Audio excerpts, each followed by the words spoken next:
Signs for Moses. Moses answered, "What if they do not believe me or listen to me, and say, 'The Lord did not appear to you?'" Then the Lord said to him, "What is that in your hand?" "A staff," he replied. The Lord said, "Throw it on the ground." Moses threw it on the ground, and it became a snake, and he ran from it. Then the Lord said to him, "Reach out your hand and take it by the tail." So Moses reached out and took hold of the snake, and turned it back into his staff in his hand. Thus said the Lord, is so that they may believe that the Lord, the God of their fathers, the God of Abraham, the God of Isaac, and the God of Jacob has appeared to you.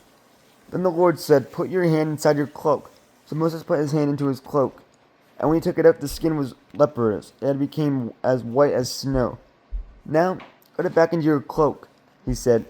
So Moses put his hand back into his cloak, and when he took it out, it was restored like the rest of his flesh.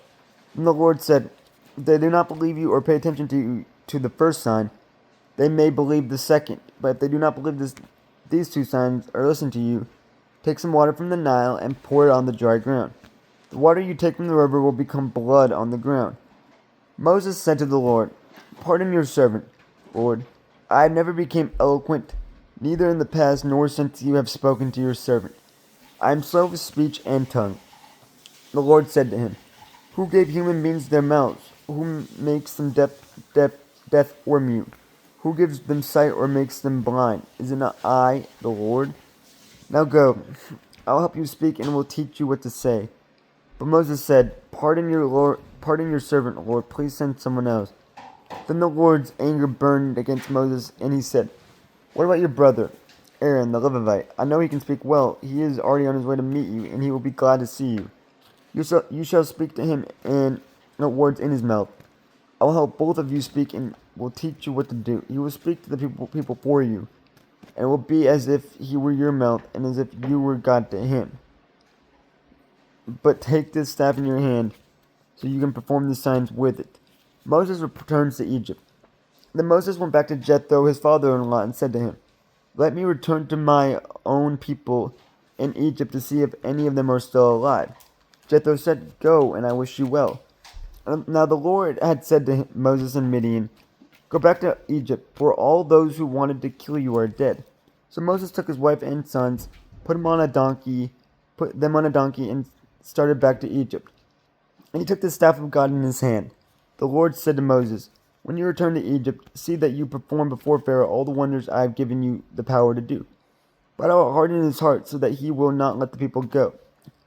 Then say to Pharaoh, 'This is what the Lord says, Israel is my firstborn son. And I told you, let my son go so he may worship me. But you refused to let him go, so I will kill your firstborn son.'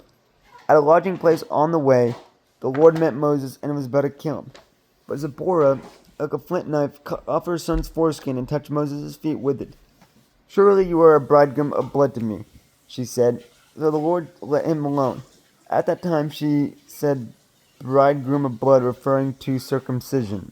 The Lord said to Aaron, 'Go into the wilderness to meet Moses.' So he met Moses at the mountain of God and kissed him. Then Moses told Aaron everything the Lord had sent him to say, and also about all the signs he had commanded him to perform. Moses and Aaron brought together all the elders of the Israelites, and Aaron told them everything the Lord had said to Moses. He also performed the signs before the people, and they believed. And when they heard that the Lord was concerned about them and had seen their misery, they bowed down and worshipped.